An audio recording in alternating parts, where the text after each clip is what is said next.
Donc, on est tous les trois au laboratoire Gaël à Grenoble et on fait de l'économie, notamment sur le secteur des semences. Et voilà, tu peux passer la slide suivante. Donc, voilà, donc il y a plein de questions qui peuvent se poser en économie sur les semences. Donc, tout de suite, vous pouvez voir qu'il y a la question en bas qui est en gras, c'est celle qui va concerner cet exposé. Donc, c'est juste pour vous dire peut-être que vous vous posez plein de questions et qu'on va répondre à très peu de ces questions-là.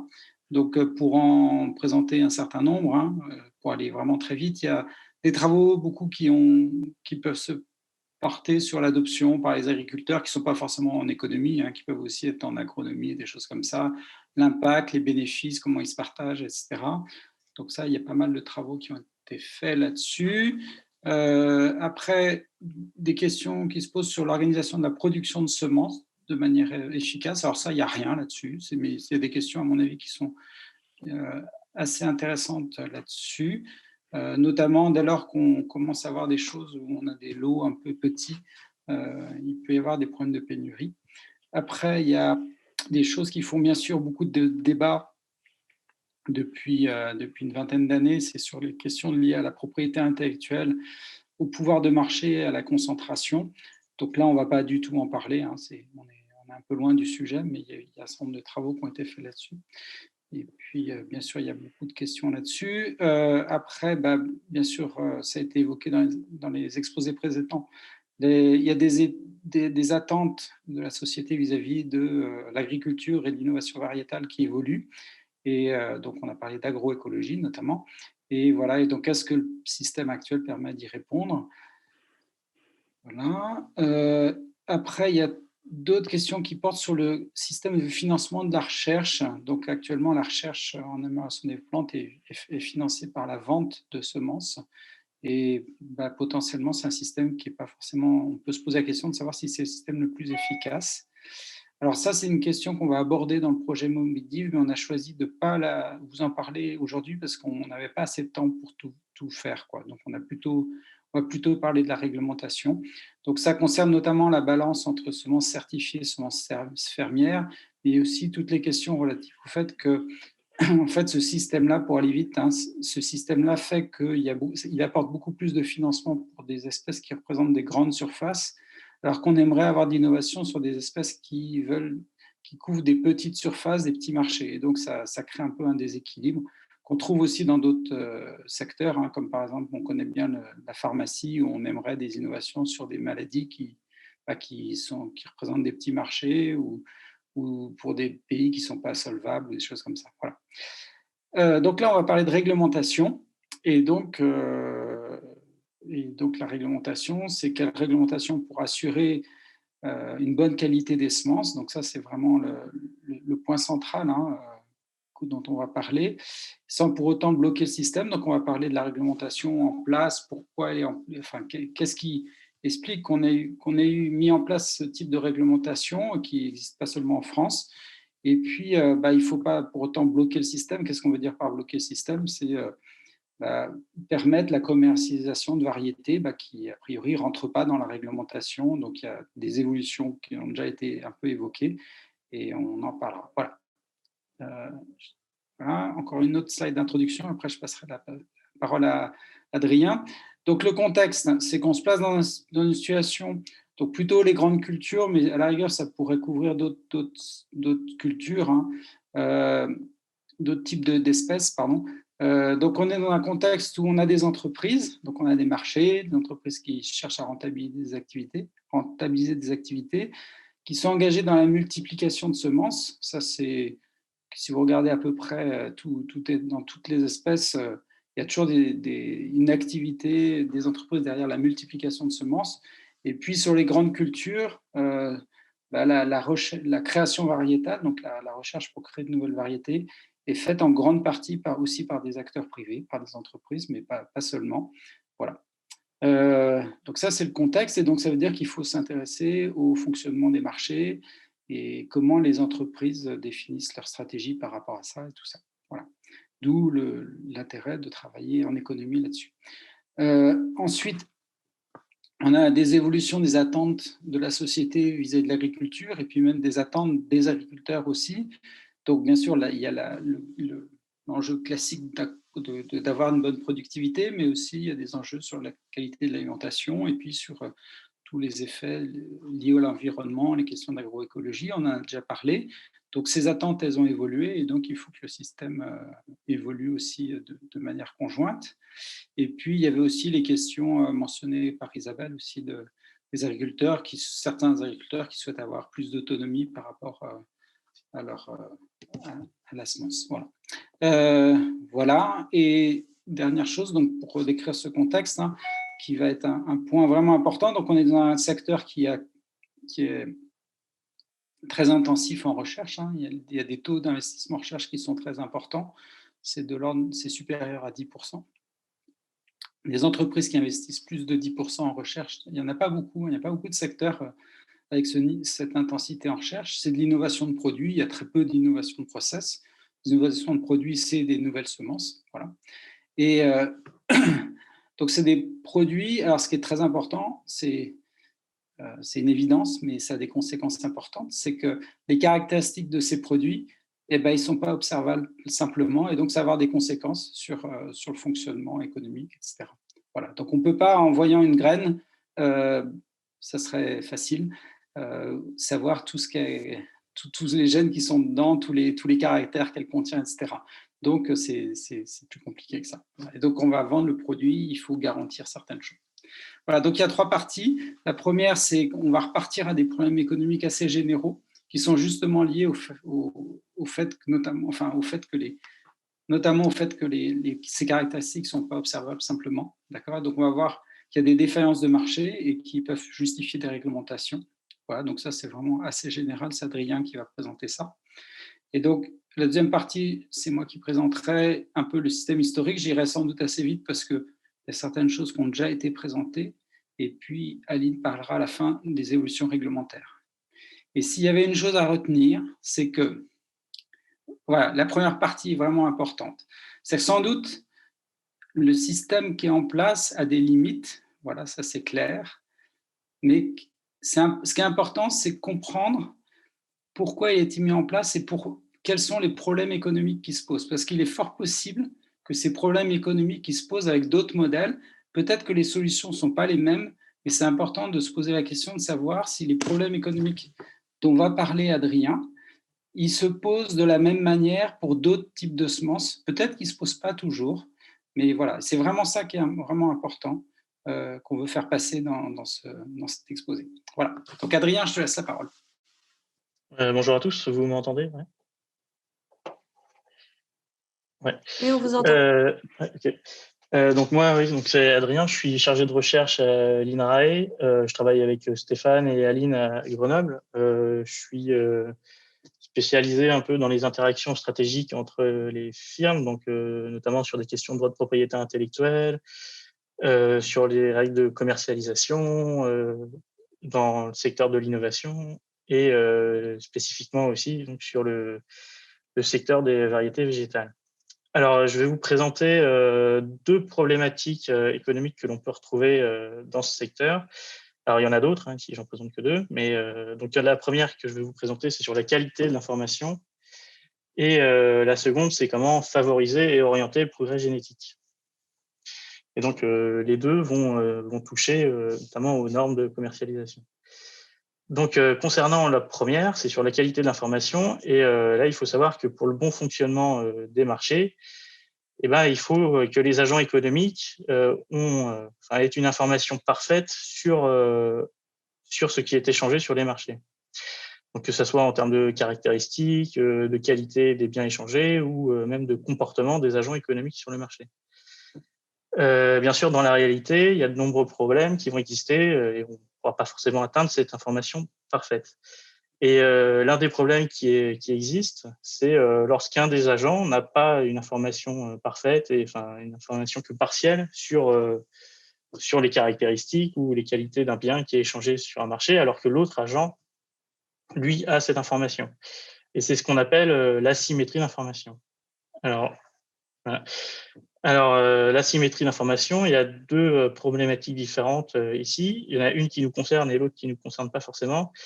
Celle qui nous concerne, c'est quand il y a une asymétrie d'information sur la caractéristique des biens échangés. Donc, je vous ai mis un exemple là. Les agents économiques ont-ils une connaissance de la qualité des biens vendus sur le marché? Et ça va mener à un problème d'anti-sélection sur le marché. Donc, je vais vous présenter un exemple juste après. Et donc, sur le marché des variétés végétales, on est potentiellement face à ce genre de problématique. Je ne vais pas trop parler de l'autre. Hein, mais... donc là, je vous ai mis un exemple. Donc, c'est un exemple, bien sûr, très simplifié de la réalité, hein, mais c'est juste pour comprendre ce que c'est que le phénomène d'antisélection.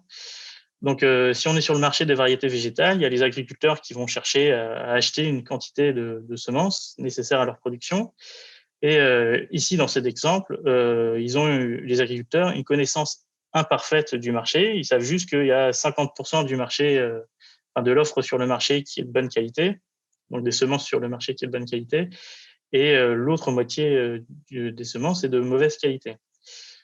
Pour les semences de bonne qualité, ils vont avoir un consentement à payer, les agriculteurs, qui est à peu près de 100 € par quintot, alors que pour la mauvaise qualité, du fait que ça va diminuer leur rendement, ils vont avoir un consentement à payer qui est beaucoup plus faible, qui va être de 20 € par quintot.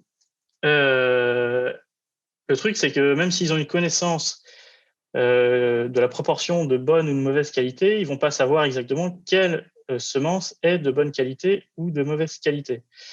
Donc, s'ils sont rationnels, ils vont juste faire une moyenne avec ce qu'ils savent. Donc, ce qu'ils savent, c'est qu'il y a la moitié des variétés qui sont de bonne qualité. Pour ça, ils souhaitent payer 100 €.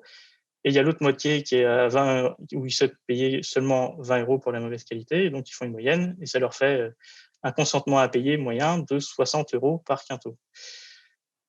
Or, le problème ici, c'est que le coût de production de la bonne qualité, il est peut-être au-dessus des 60 € par quintot. Et si c'est le cas, eh ben, ça fait que les producteurs de semences, ils vont pas pouvoir faire un profit positif et ils vont sortir du marché. Et ça va être donc ça le phénomène d'anti-sélection. Sur le marché, il ne va plus que rester la basse qualité, puisque le consentement à payer moyen des agriculteurs, il va être en dessous du coût de production des agriculteurs, des producteurs de semences, pardon. Donc, pour répondre à ce problème, ce qu'il faut faire, c'est créer un signal crédible qui va permettre de donner une information aux agriculteurs ou aux agents économiques, si on se place dans un cadre plus général. Et ce signal crédible, il peut prendre plusieurs formes. Par exemple, ça peut être une garantie octroyée par le fournisseur. Alors ça, on en a dans plein de domaines, des garanties. Quand on achète un ordinateur, quand on achète une télé, quand on achète une voiture, on va avoir une garantie et ça permet aux clients de savoir que normalement, ça ne devrait pas trop tomber en panne, au moins pendant le temps de la garantie. Et sinon, ça serait un coût pour le fournisseur. Donc, il n'y a aucun intérêt à ce que ça tombe en panne. Et normalement, ça veut dire qu'il y a une certaine qualité dans le produit. Il y a d'autres formes de signal crédible. Il peut y avoir un contrôle de la qualité par les autorités publiques. C'est ce que font la répression des fraudes, notamment. Ils vont regarder si les caractéristiques dites par les offreurs d'un certain bien vont être exactes sur les marchés. Il peut y avoir également la mise en place de labels ou de certifications, alors que ce soit des labels mis en place par l'industrie ou par les autorités publiques ou par des associations. C'est notamment le cas quand on arrive dans un supermarché. On va avoir des biens qui sont bio, par exemple, et il y a le label AB, et ça vous certifie que normalement, ces biens respectent l'agriculture biologique, enfin les normes de l'agriculture biologique. Une autre façon de répondre à ce problème, c'est lorsqu'il va y avoir un phénomène de réputation. Et ça, notamment un phénomène de réputation, ça va exister quand il va y avoir un lien direct et répété entre l'acheteur et le vendeur. Par exemple, si vous allez acheter votre viande directement au producteur, et vous allez faire ça plusieurs fois probablement, vous connaissez le producteur. S'il s'avère que tout d'un coup, la viande serait de basse qualité qui vous est vendue, au final, ce que vous allez faire, c'est aller chez un autre producteur. Donc, il n'a aucun intérêt à vous donner quelque chose de basse qualité. Maintenant, quand on est sur des marchés plus globaux, ce genre de phénomène de réputation, il est plus dur à avoir lieu. Donc, dans le secteur des variétés végétales, ce qui a été fait en France et en Europe, c'est la mise en place d'une régulation très stricte au fil du XXe siècle, notamment avec une inscription obligatoire au catalogue officiel pour pouvoir commercialiser une variété végétale, avec notamment DHS et VAT comme critères. Et il y a également une certification des semences où on va savoir le taux de pureté, le taux de germination, le taux de mauvaises herbes sur le paquet de semences. Donc, le choix ici des autorités publiques, ça a été de donner un signal crédible via des normes très strictes où on ne va pas seulement connaître la qualité du bien, mais il va y avoir aussi des standards minimums à respecter. Et le truc, c'est que ça va faire sortir du marché la mauvaise qualité, enfin, la mauvaise qualité entre guillemets, parce qu'elle n'est pas forcément perçue par tout le monde comme mauvaise, alors que ce n'est pas forcément ce qui est demandé par la science économique. Nous, la science économique, ce qu'elle dit, c'est juste qu'il faut donner une information aux agents dans le marché. Ensuite, deuxième point important, ça va être sur le progrès génétique. Alors, je vais d'abord en parler d'une façon un peu globale. En général, pour un État et dans l'économie, ce qui est important, c'est la croissance économique, et le progrès technique, c'est l'un des aspects les plus importants pour apporter cette croissance économique. Notamment quand il y a des innovations, il va y avoir des gains de productivité, soit via une hausse de la production, soit via une baisse des coûts de production, et ça va permettre de créer de la croissance. Dans le secteur agricole, l'un des aspects les plus importants, c'est l'augmentation de rendement. Alors, il n'y a pas que ça, hein, notamment pour le blé, il va y avoir le taux de protéines, par exemple. C'est juste un exemple. Et cette augmentation de rendement, elle va se faire via la création de machines, via les techniques d'assolement, via des produits phytosanitaires, et aussi via le progrès génétique. Et donc, il y a des études qui montrent quel a été à peu près le progrès génétique au fil des années, que ce soit pour le blé tendre, le maïs, le colza. Donc, le blé tendre, notamment, c'est 0,9 quintaux par hectare par an. Voilà. Et si tu peux passer à la slide d'après. Donc, pour favoriser ce progrès technique, il y a plusieurs politiques publiques qui sont mises en place. Alors, il y a notamment de la recherche publique. Il y a des centres de recherche, comme l'INRAE notamment, mais aussi le CERN, le CNRS, l'INRIA dans d'autres domaines, les universités. Donc ça, c'est pour la recherche publique, mais il y a aussi plusieurs façons d'inciter les acteurs privés à innover dans les secteurs, dans différents secteurs, notamment, alors c'est pas le seul moyen, mais il y a notamment la mise en place de droits de propriété intellectuelle qui va permettre aux acteurs privés de s'approprier leur innovation. Et c'est assez important dans des secteurs où il est facile de copier ce qui a été inventé. Et c'est notamment le cas dans le secteur des variétés végétales, notamment pour les variétés de lignée pure. Alors, c'est un peu moins le cas pour les variétés hybrides, mais en tout cas, la copie est assez simple à réaliser dans ce secteur. Alors, il y a différents droits de propriété intellectuelle qui ont été mis en place, le brevet, le droit d'auteur, qui dépendent des secteurs. Et dans le secteur des variétés végétales, il y a notamment le certificat d'obtention végétale qui a été mis en place. Autre point possible, c'est des partenariats de recherche publique-privée, où là, ça va être pour favoriser certaines recherches, soit fondamentales, soit appliquées, soit un peu des deux, qui seraient, par exemple, trop risquées à être mis en place par les entreprises privées seulement. Ensuite, au-delà de juste favoriser le progrès technique, on peut aussi essayer de l'orienter. Il y a plusieurs moyens. On peut le faire à travers des subventions. Alors, je vous ai mis un exemple à chaque fois qui n'est pas en lien avec le marché des variétés végétales, mais juste après, je vais vous parler des variétés végétales. Donc, par exemple, les subventions, vous avez le prix de rachat de l'électricité produite par une éolienne. Ça va favoriser la construction d'éoliennes et donc l'investissement et l'innovation dans ce domaine. Vous avez des crédits d'impôt, notamment pour les particuliers sur la transition énergétique, qui va favoriser le développement d'une filière dans la rénovation énergétique et donc le développement de nouveaux matériaux à travers des taxes sur les émissions carbone pour favoriser les innovations bas carbone, à travers des normes aussi, comme par exemple les normes anti-pollution pour les voitures, pour forcer les constructeurs automobiles à innover dans ce sens. Alors après, il faut vérifier qu'ils ne trichent pas.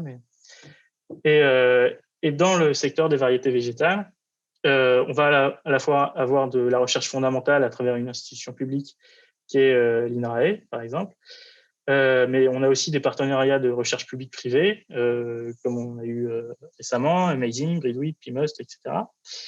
Et il y a aussi des normes, donc les mêmes que tout à l'heure, Et notamment ici, le critère de valeur agronomique, technologique et environnementale, qui est obligatoire si on veut commercialiser une variété végétale, ce qui permet d'être inscrite au catalogue pour les variétés agricoles.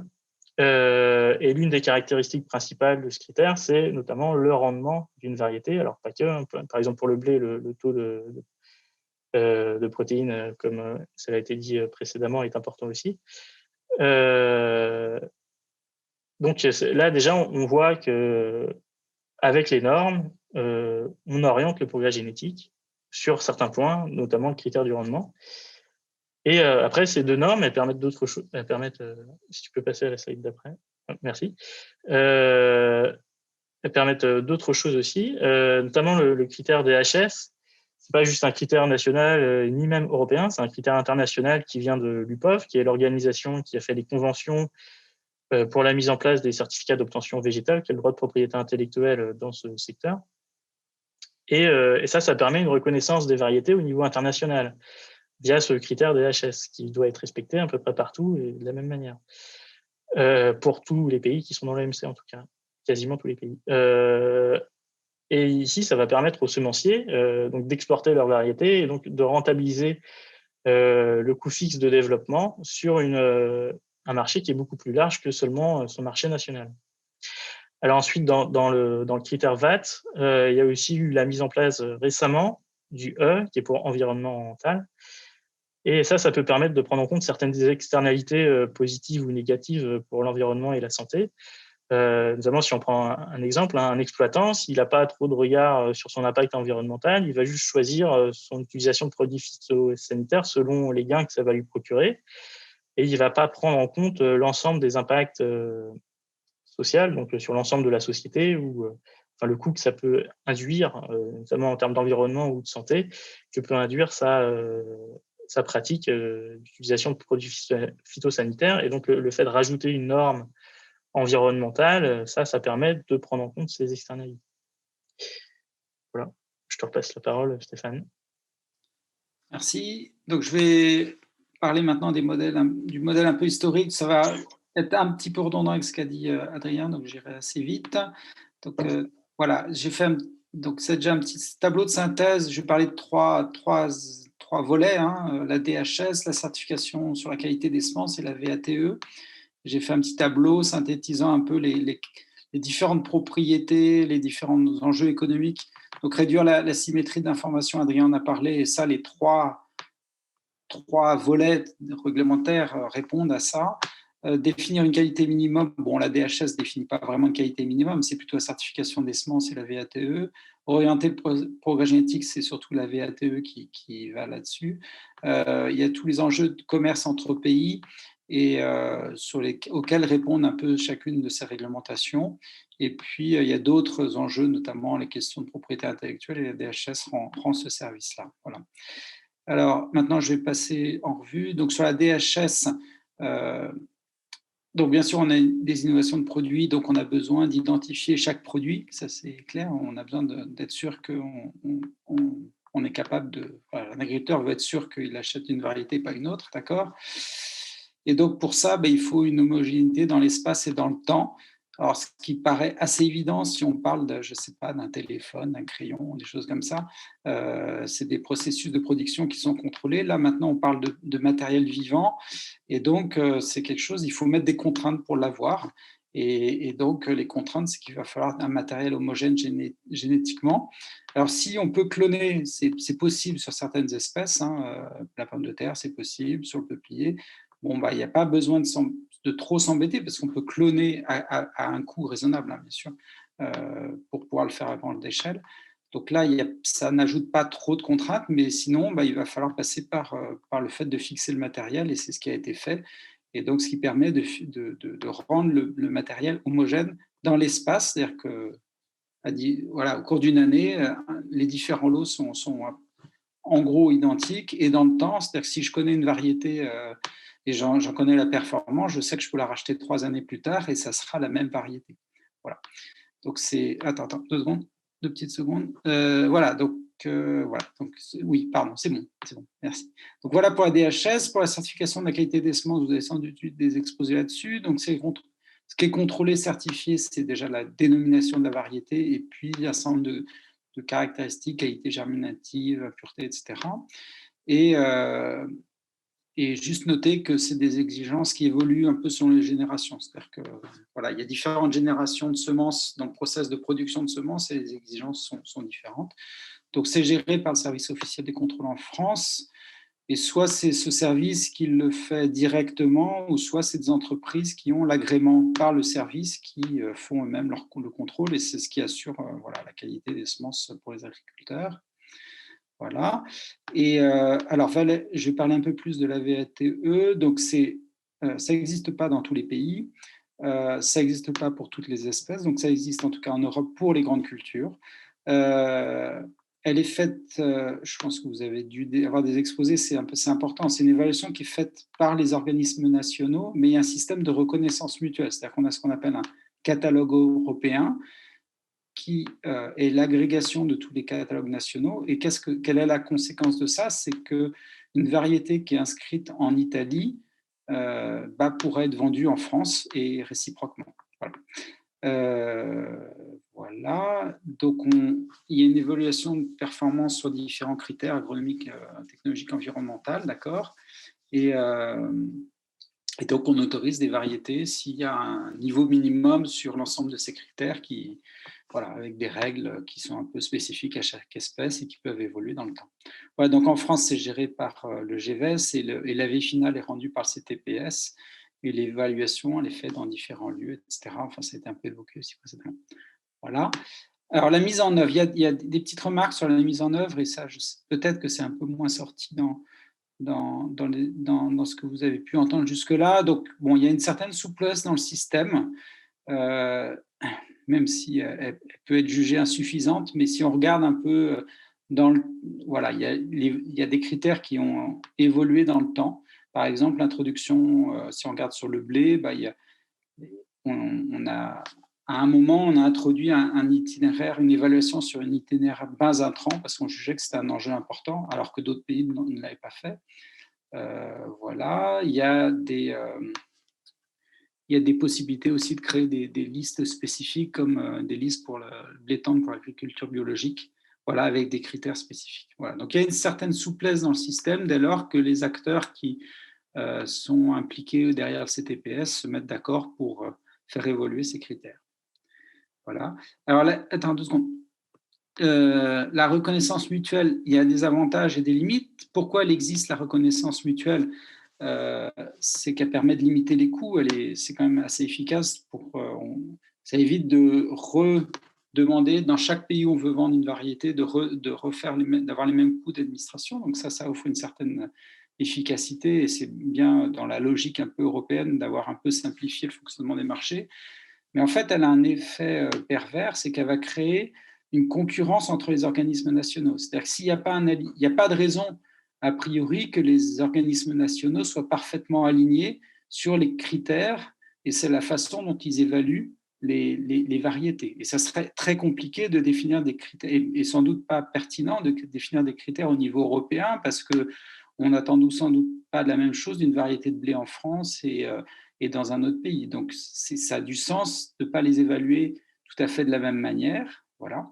Mais la conséquence, c'est que, on peut, disons, si on est sévère dans un pays, on peut contourner en quelque sorte cette réglementation en allant inscrire une variété dans un autre pays et puis la vendre. Voilà, on peut l'inscrire en Italie et puis la vendre en France quand même. Donc, ça crée une limite, en fait, à la possibilité d'orienter le progrès génétique.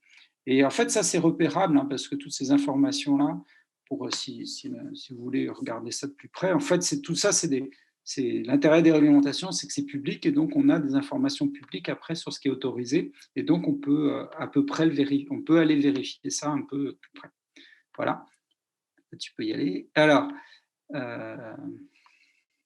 oui, et l'autre chose aussi que je voulais indiquer, c'est que ça a été mentionné aussi dans l'exposé précédent, là, c'est que la VATE, c'est une source parmi d'autres d'informations sur les nouvelles variétés. Donc, ça correspond aux essais inscription, mais on a des essais post-inscription qui sont réalisés par les instituts techniques. Et on a aussi tous les fournisseurs d'intrants agricoles, donc qui vendent les semences, en particulier les COP, qui réalisent des essais agronomiques. Et donc, en fait, et au final, en fait, si on regarde ce que l'agriculteur utilise comme information, c'est plus les informations des essais agronomiques de la coopérative que les essais inscription, d'accord? Mais ce qu'il faut savoir, c'est qu'en fait, ces essais, alors on peut se dire, mais alors pourquoi à quoi ça sert de faire des essais? Enfin, on évalue de moins en moins de variétés, quoi. Et donc, ça permet de faire ces essais au départ, ils permettent de faire un certain tri, quoi. D'accord? Et donc, d'évaluer moins de variétés au final. Voilà. Est-ce que, voilà, voilà. Donc finalement, on peut se poser la question de savoir si la VATE en a besoin. Alors je vais faire des réponses de Normand. Ça dépend. Voilà. Donc d'un côté, c'est la principale justification, c'est que ça permet d'orienter le progrès génétique, et en particulier sur des critères qui ne seraient pas bien sélectionnés par le marché. C'est-à-dire que si en gros, c'est orienter le progrès génétique et le faire et se dire, en fait, de toute façon, le marché ferait finalement donnerait le même poids aux critères, ça ne sert pas à grand-chose. Et c'est un peu la philosophie en Amérique du Nord. En Amérique du Nord, enfin aux États-Unis, on laisse faire le marché parce qu'on considère que voilà, la demande des agriculteurs va faire le tri dans les bonnes et les mauvaises variétés. Il faut juste s'assurer que les agriculteurs savent ce qu'ils achètent, mais après, eux-mêmes font le tri. D'accord ? Mais voilà, si on a des enjeux sur des caractères qui ne sont pas très bien valorisés par la demande économique, ça justifie le fait d'avoir ce type de réglementation. Mais c'est limité, je vous ai dit, par la reconnaissance mutuelle, parce que si les pays voisins ne l'appliquent pas, en fait, on peut pas, tout le monde va aller inscrire chez le pays voisin, et donc ça pose une certaine... Voilà, mais voilà, cette pratique est pas non plus hyper... Voilà, c'est hyper fréquente parce qu'il y a une certaine valeur à ce que voilà, on sache que telle variété elle a été mesurée dans le contexte national. Voilà. Bref, ensuite, l'autre chose, c'est que la VATE, c'est une source d'information parmi d'autres. Donc là aussi, on peut dire, mais est-ce que ça sert à quelque chose dans la mesure où derrière, il y a des essais post-inscription, des essais par les coopératives, etc. Et finalement, ce qu'utilisent les agriculteurs, c'est plus l'essai de SACOP que l'essai d'inscription. Voilà. L'intérêt qu'on peut voir, même si ça n'a pas été complètement démontré du point de vue économique, mais c'est que en fait, ça permet une sélection des nouvelles variétés en mettant tous les acteurs sur le même pied d'égalité. C'est-à-dire que si on regardait, on pourrait en discuter un peu plus, mais si on regardait les essais, si tout se faisait au travers des essais d'une COP, on peut penser que la relation commerciale entre semencier et COP aurait un poids là-dessus, et que tous les semenciers ne seraient peut-être pas sur le même pied d'égalité, et ça pose peut-être, ça a des conséquences en termes de concurrence. Voilà. Et puis, la dernière chose, c'est que, en fait, si on regarde un peu le fonctionnement de ces instances, on voit que ça favorise quand même une certaine coordination entre les acteurs de la filière agricole, parce que le CTPS, derrière, il y a toute la filière qui est impliquée. Mais là aussi, on peut penser que ça peut être réalisé autrement. Voilà. Je ne sais plus si j'ai une autre slide, je ne crois pas. Voilà. Donc, je passe la parole à Aline. Donc, moi, je vais vous parler des évolutions réglementaires récentes et des modèles économiques associés. Donc, je parle des évolutions réglementaires qui vont avoir un impact dans le cadre du sujet qu'on traite aujourd'hui, qui est l'évolution vers une certaine diversité cultivée. Donc, quelles sont les évolutions réglementaires qui favorisent la diversité et l'hétérogénéité des semences? Il y en a globalement deux. Très récemment, donc en 2018, a été transposée en France une autorisation de commercialisation pour les mélanges de variétés qui était prévue depuis de nombreuses années dans une directive européenne, donc qui date de 1966, voilà, qui prévoyait l'autorisation de commercialisation pour les mélanges de variétés de céréales sous condition que ces mélanges soient particulièrement efficaces contre la propagation de certains organismes nuisibles. Donc, voilà, cette disposition a été enfin transposée en France. Donc, une des conditions, c'est que chacun des constituants du mélange doit être inscrit au catalogue. Et par contre, on est encore très vague sur la question de cette évaluation de l'efficacité contre la propagation des organismes nuisibles. Donc nous, c'est un sujet qu'on avait beaucoup traité dans un projet précédent qui s'appelait Witamix, et donc c'était avant 2018, donc avant qu'elle soit transposée, et les acteurs, que ce soit des obtenteurs, des coopératives ou des organismes publics impliqués dans les réglementations, tous nous retournaient la question, mais d'accord, mais comment on évalue ça en fait? Comment on évalue cette efficacité? Est-ce qu'on doit le faire mélange par mélange? Mais vu le nombre énorme de mélanges potentiellement inscrits, parce qu'on voilà, c'est la combinatoire des variétés et la proportion de chaque variété dans chaque mélange étant énorme, on ne peut pas se permettre de dire qu'on va évaluer chacun des mélanges sur cette efficacité contre la propagation des nuisibles. Et voilà, donc après, une des possibilités, ce serait de faire quelque chose de plus global en disant qu'on reconnaît que les mélanges de variétés de céréales sont efficaces contre les nuisibles, donc on les autorise tous. Et en fait, cette question-là de l'évaluation, eh ben, on ne sait pas trop comment les autorités y ont répondu. Dans la manière dont la directive a été transposée, bah, c'est pas clair parce que la phrase est restée la même, donc on sait toujours pas exactement comment ça va être évalué. Voilà. Mais bon, toujours est-il que voilà, les mélanges de variétés de céréales maintenant sont autorisés à la commercialisation en France. Donc ce qui était le cas pour d'autres pays européens, comme le Danemark par exemple, où il y avait des mélanges d'orge qui étaient autorisés à la commercialisation bien avant 2018. Voilà, la deuxième réglementation qui va favoriser la diversité et l'hétérogénéité des semences, elle concerne spécifiquement les semences pour l'agriculture biologique. Donc là, il y a 2 nouvelles dénominations qui sont prévues dans la réglementation. La première, donc, c'est la MHB, donc le matériel hétérogène biologique. Alors, sachant que là, on est vraiment sur des évolutions très récentes, donc il y a encore beaucoup de questions qui se posent. Sur le MHB, par exemple, les définitions sont encore très peu claires. Il est dit dans les textes au niveau européen que ce matériel hétérogène, ce ne serait pas une variété. Donc, si ce n'est pas une variété, ça veut dire a priori que ce n'est pas une variété population. Ça doit être caractérisé simplement par une grande hétérogénéité génétique et phénotypique. Et ça devrait permettre d'être commercialisé via une procédure d'homologation qui va être simplifiée, sans qu'il y ait d'inscription au catalogue, mais il y aurait simplement une liste européenne. La deuxième dénomination, c'est les VBAPB, donc les variétés biologiques adaptées à la production biologique. Donc là encore, elles doivent se caractériser par une grande hétérogénéité génétique et phénotypique. Et pour ces variétés, il y aurait un protocole DHS adapté, mais visiblement pas de protection COV, donc pas de protection intellectuelle par certificat d'obtention végétale. Voilà, tout ça étant encore au conditionnel parce que c'est pas encore forcément très, très figé. Alors, qu'est-ce que ça va changer en termes de modèle économique, ces 2 évolutions de la réglementation?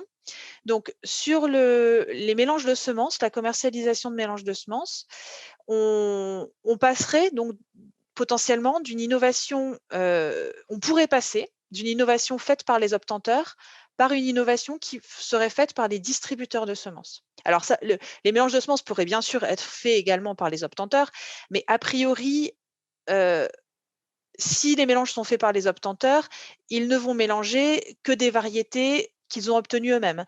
Donc potentiellement, il y aura moins de diversité au sein du mélange que si c'est un mélange fait avec des variétés de différents obtenteurs. Donc potentiellement, moins d'intérêt si c'est fait par des obtenteurs que si c'est fait par des distributeurs. Donc on suppose que ces mélanges seraient préférentiellement commercialisés, assemblés et commercialisés par les distributeurs avec des variétés d'obtenteurs différents.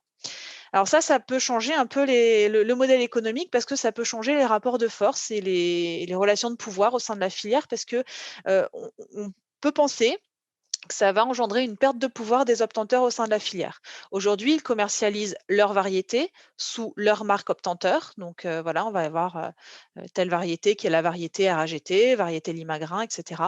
Et là, du coup, on aurait beaucoup plus de visibilité puisqu'on se serait le mélange de la coopérative Axéréal ou de la coopérative, je ne sais pas laquelle, qui serait mise en évidence. Donc en fait, pour donner un exemple un peu plus parlant, enfin une image un peu plus parlante, on peut dire dire qu'il pourrait y avoir une certaine analogie avec les marques de distributeurs, où dans votre supermarché, voilà, quand vous achetez un produit marque repère, alors je crois que c'est Leclerc, je ne sais plus, voilà, on retient la marque repère qui est la marque du distributeur, mais derrière, on ne sait pas du tout si c'est Lactalis, si c'est Nestlé ou si c'est je ne sais quel producteur qui a fait le produit. Donc, on pourrait arriver un petit peu à cette situation-là. Voilà, donc ça, c'est le premier changement. En ce qui concerne l'adaptation du processus d'homologation pour les semences destinées à l'agriculture biologique, là encore, on pourra avoir un changement du modèle économique, dans le sens où aujourd'hui, on a donc, comme vous l'ont expliqué Stéphane et Adrien, un protocole DHS, donc distinction, homogénéité, stabilité, qui lie l'inscription et la protection. Une variété qui passe la DHS, donc évaluée par le GVS et inscrite par le CTPS, donc elle va être inscrite au catalogue et elle va être protégée par un certificat d'obtention végétale. Et ça, ce lien entre inscription et protection que permet la DHS, ça pourrait être remis en cause avec une homologation qui pourrait être déconnectée de l'obtention du certificat d'obtention végétale. On pourrait aussi passer dans un contexte un petit peu différent de ce qui existe aujourd'hui, dans le sens où aujourd'hui, l'essentiel des innovations, donc hormis les réseaux semences paysannes, mais bon, le gros des innovations sont faites par les obtenteurs. Et là, on pourrait passer à un développement des innovations par les utilisateurs, donc en l'occurrence par des réseaux d'agriculteurs. Donc, a priori, on peut se dire qu'il y a peut-être moins d'enjeux économiques pour les agriculteurs sur l'activité sélection, obtention de semences, parce qu'a priori, ce n'est pas leur activité principale sur laquelle ils cherchent le plus à faire du bénéfice, contrairement aux obtenteurs, puisque pour eux, leur rentabilité économique, elle dépend finalement surtout de la commercialisation du produit fini. Donc, si on parle par exemple des producteurs de blé bio qui vont faire leur pain bio, voilà, leur manière de gagner de l'argent, c'est lié à la commercialisation de leur pain bio et pas tant à l'obtention des variétés de blé qui vont être particulièrement adaptées à leur culture pour produire leur pain. Voilà, donc du coup, le problème économique se pose un petit peu différemment dans ce cadre-là. Il y a un autre point qui a été un petit peu évoqué par Adrien tout à l'heure et je crois par Stéphane aussi. Oui, à Stéphane, quand il posait des questions à Isabelle tout à l'heure, c'est le fait que les règles, a priori, elles peuvent être plus souples parce qu'on a peut-être moins de besoin de garantir la qualité dans le cadre de ce que vous a présenté Adrien tout à l'heure, parce que là, il pourrait y avoir une question de réputation qui pourrait entrer en jeu. Si la commercialisation reste réalisée au sein de réseaux et d'agriculteurs qui se connaissent et qui ont l'habitude de partager, d'échanger des variétés ou du matériel, voilà, ils vont bien se connaître. Donc, peut-être qu'on peut se permettre d'être plus souple sur la réglementation que si on est dans quelque chose qui est commercialisé à plus grande échelle.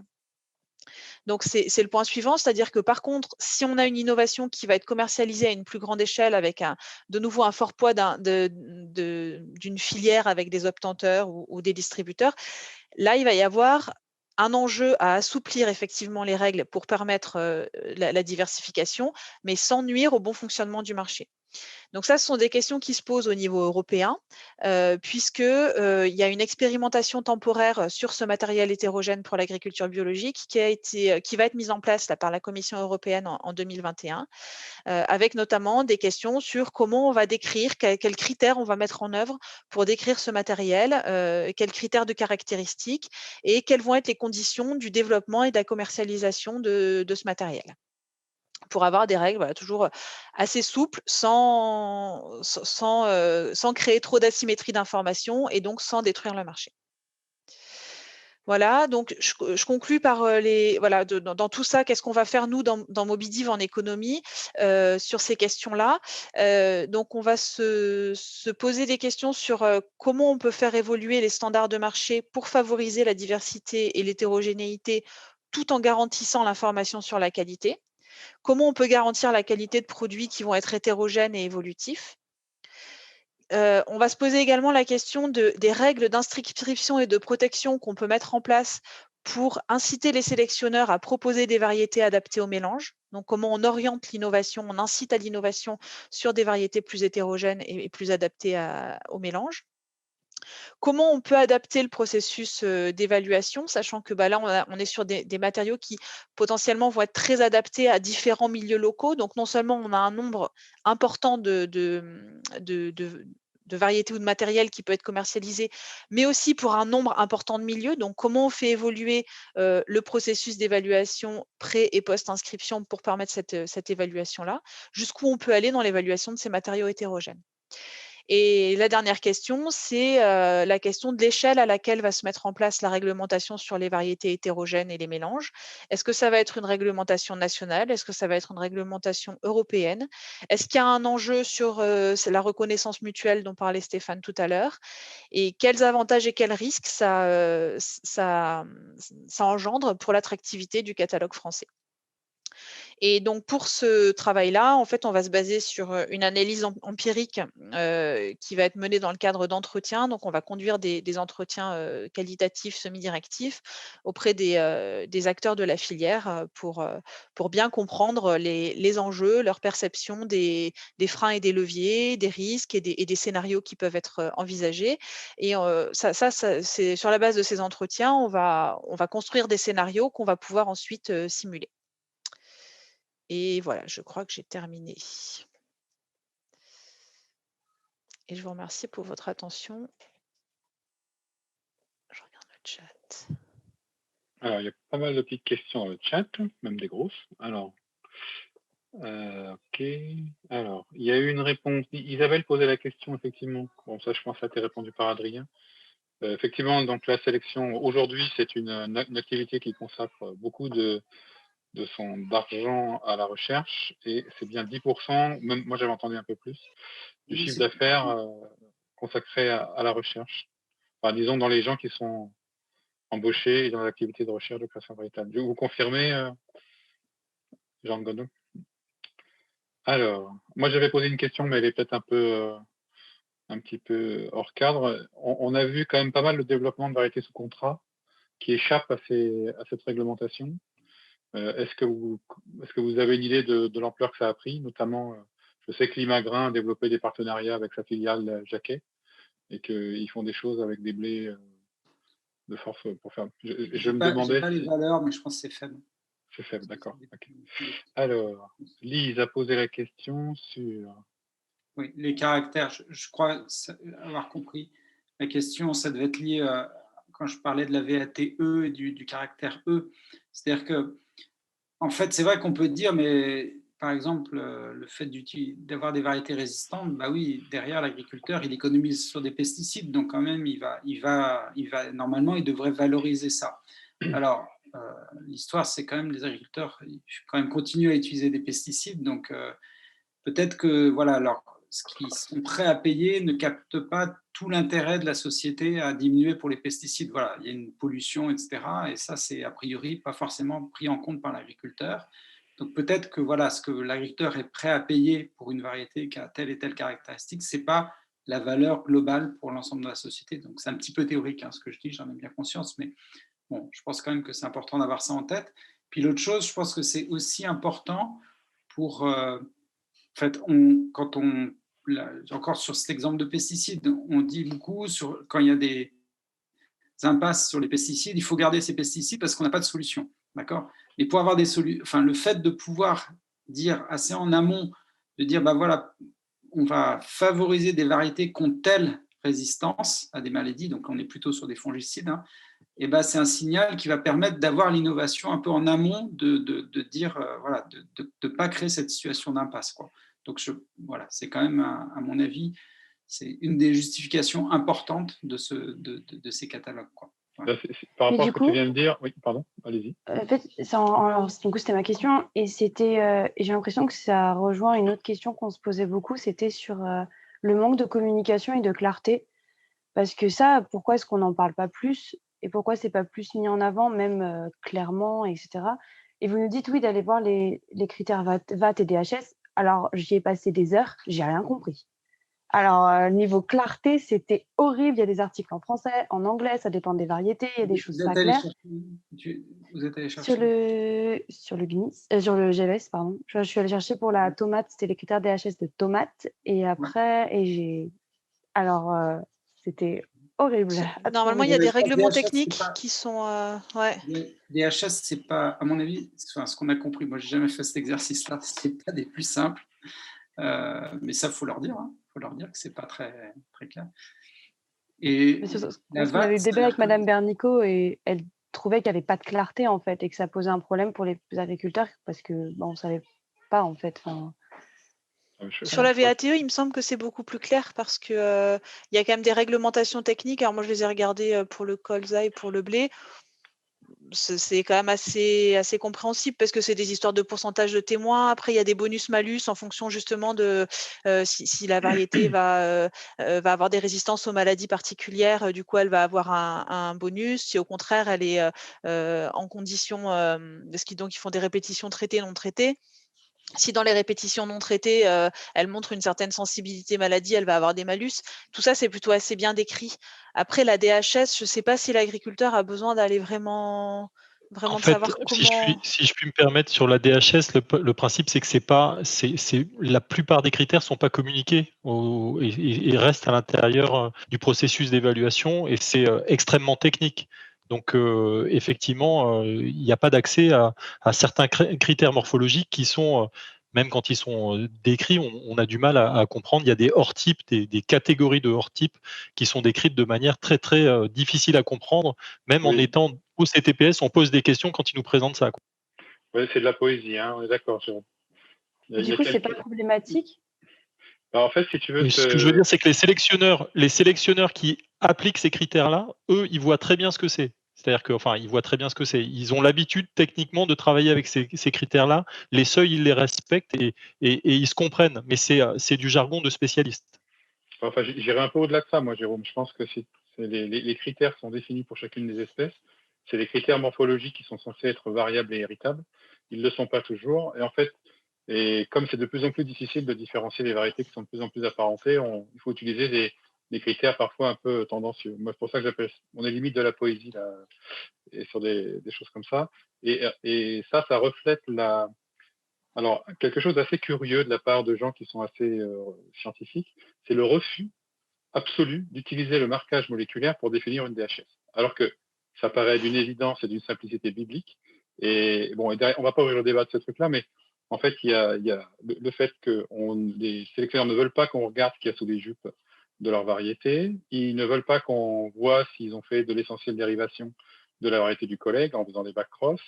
Et en fait, il y a tout un tas de questions taboues qui ne sont pas évoquées, mais qui seraient benoîtement à laquelle on pourrait répondre avec quelques marqueurs. Donc en fait, si tu veux, on touche au cœur là des stratégies de confidentialité, de copie, et éventuellement voire de poche un peu comment dire profonde dans la visite des pépinières et des essais. Hein. Il y a quelquefois des choses qui se passent comme ça. C'est clair que les marqueurs, c'est un grand mystère. Tu as tout à fait raison.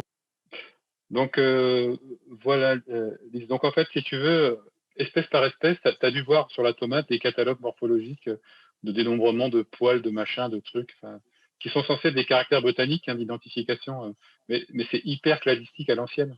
Et je pense que là, c'est plus politique qu'autre chose. Parce que quand on était allé voir des essais DHS sur le sorgho, des fois, ils nous disaient les critères, on ne sait pas quoi dire. Et là, je parlais de ça hier avec des sélectionneurs. En DHS sur la tomate, la couleur, c'est que la couleur rouge, alors qu'on a des tomates jaunes. Du coup, est-ce que il y a des problèmes de réalité entre les critères et ce qui est fait aussi? Est-ce que c'est pas des fois trop précis? Est-ce que c'est, je sais pas, je me pose vraiment beaucoup de questions sur ces critères et je trouve que tu as raison de t'en poser. Ouais,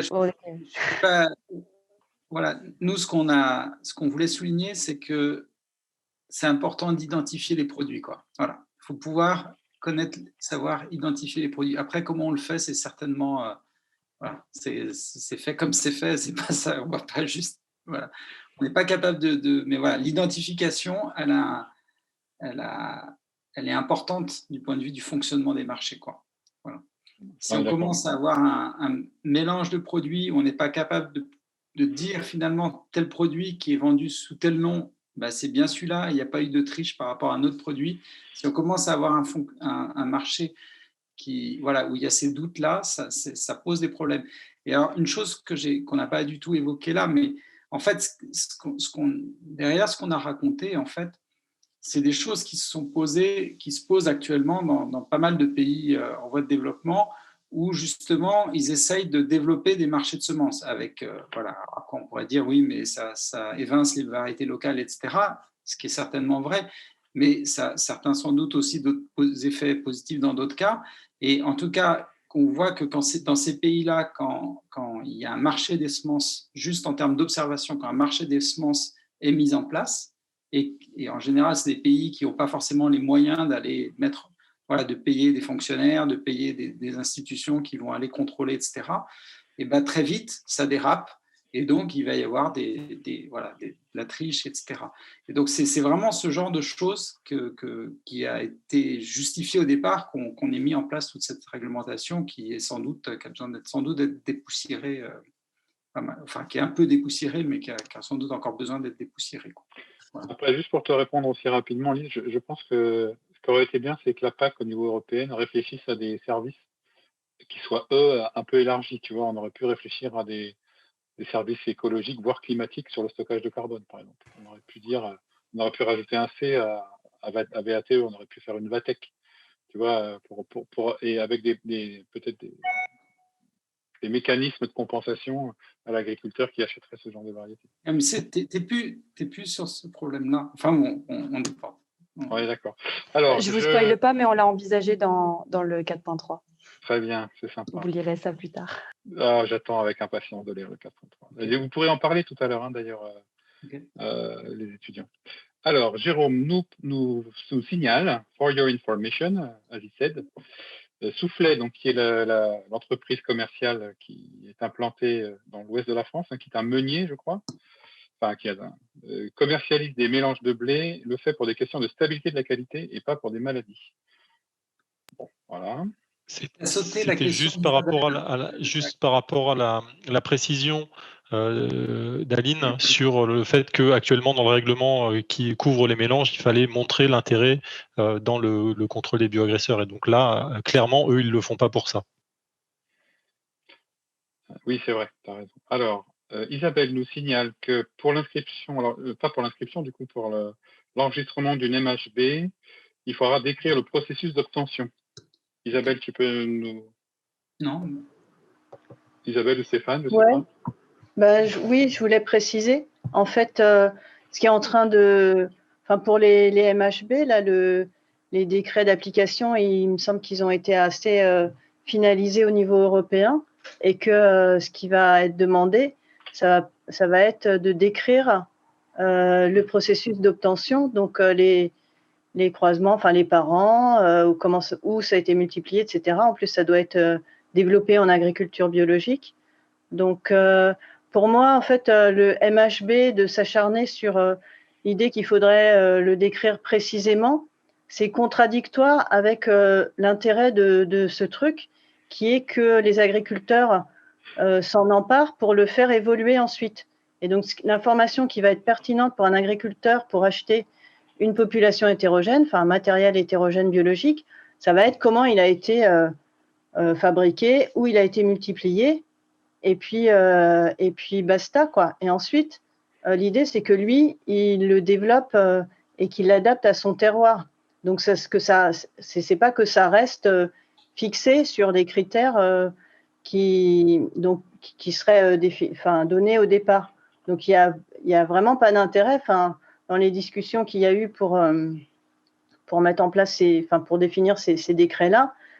Je pense que, on a essayé d'aller vers une minimisation de la description, des critères, quoi, d'être vraiment dans des gammes de variations. Ok. Ça, en fait, c'est quelque chose qu'on va bien sûr étudier dans le projet qui n'a pas encore commencé, donc on n'a pas fini d'en reparler. Et quand on en parlait avec Adrien et Aline, on se disait que de ce qu'on avait compris, ça ressemblait plus à des choses type AOC que que voilà, ce qu'on voit sur les semences classiques, quoi. C'est-à-dire que plus on va garantir une certaine origine, quoi. Voilà. Aussi, ouais. Ça va être un débat passionnant et quand je t'écoutais parler, Isabelle, c'était la question d'Isabelle sur la VATE, sur les plantes potagères. Donc, il n'y a pas d'études qui permettent de dire, voilà, est-ce que si... Ah oui, c'est vrai. Il faudrait qu'il y en ait, donc je n'ai pas la réponse complète. Ce qu'il faudrait savoir, c'est est-ce que sur les plantes potagères, il y a eu des critères, enfin, pour moi, a priori, est-ce qu'il y avait des critères sur lesquels on avait des attentes sociales, sociétales, etc., mais pas forcément bien valorisées par les agriculteurs qui ont été. Est-ce que voilà, on a vu de l'innovation sur ces critères et par quel mécanisme? Peut-être que c'est arrivé, mais voilà. Donc, moi, quand on a disons un peu des bases économiques, on se dit normalement les acteurs ne sont pas très incités dans ce sens-là. Mais voilà. Moi, juste une remarque par rapport à ces discussions-là sur les plantes potagères. Les agriculteurs ont une information par les entreprises sur la productivité. Donc, c'est un peu le système que tu décrivais à l'américaine. Donc, je ne sais pas comment il se régule. Je ne sais pas si vous avez regardé ce lien, mais en fait, il y a une sorte de VATE qui se construit. Alors, voilà, de la manière informelle ou formelle par le bouche à oreille peut-être, le CTIFL peut-être, et puis de l'information par les entreprises. En tout cas, les rendements sont mesurés et les agriculteurs savent que telle variété est productive plus que telle autre.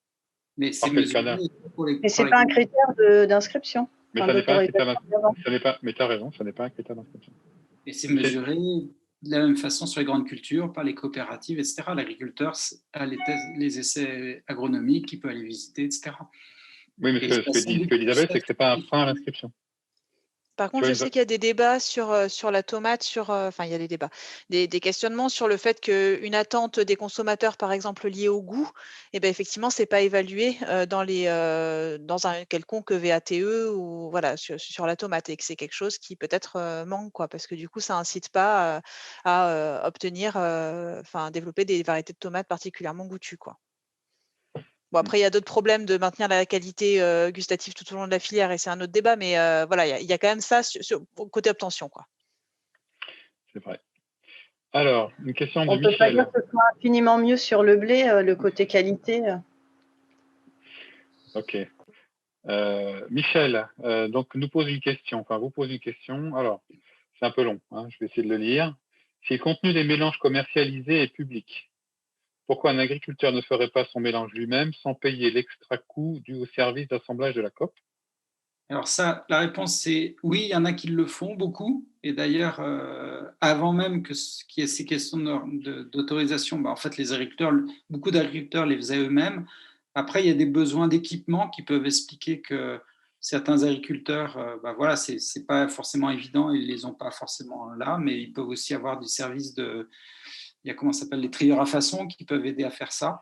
Mais voilà, si certains l'achètent, c'est que c'est avantageux pour eux. De toute façon, ils ont le droit de le faire eux-mêmes. Donc, s'ils ne le font pas, c'est que compte tenu de leurs contraintes sur leur exploitation, c'est plus intéressant pour eux de l'acheter. Voilà. Après, Alors, deuxième partie de la question, et si le contenu n'est pas public, cela ne va-t-il pas poser problème pour la filière aval en termes de transmission de l'info? Alors oui, ça peut poser des problèmes et on ne sait pas très bien, notamment sur les variétés soufflées, il y avait des contrats qui disaient que soufflé rachetait la récolte et donc ça réglait un peu ce problème-là. Mais en revanche, c'est plus un problème dans l'autre sens, c'est-à-dire qu'un agriculteur, s'il fait son mélange, a priori, il ne vend pas des variétés qui doivent être... Il ne fait pas un mélange il ne cherche pas à le vendre comme une variété qui va être reconnue par la meunerie française, où là, il faut une variété bien reconnue, quoi. Mais, voilà. Non, parce que de toute façon, c'est pas parce que tu sèmes un mélange avec une telle proportion de chacune des variétés que c'est ce que tu vas retrouver dans ta récolte au final.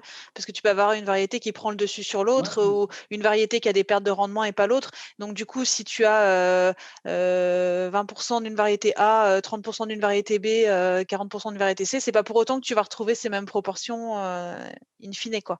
Tu auras les variétés, mais pas forcément dans les mêmes proportions.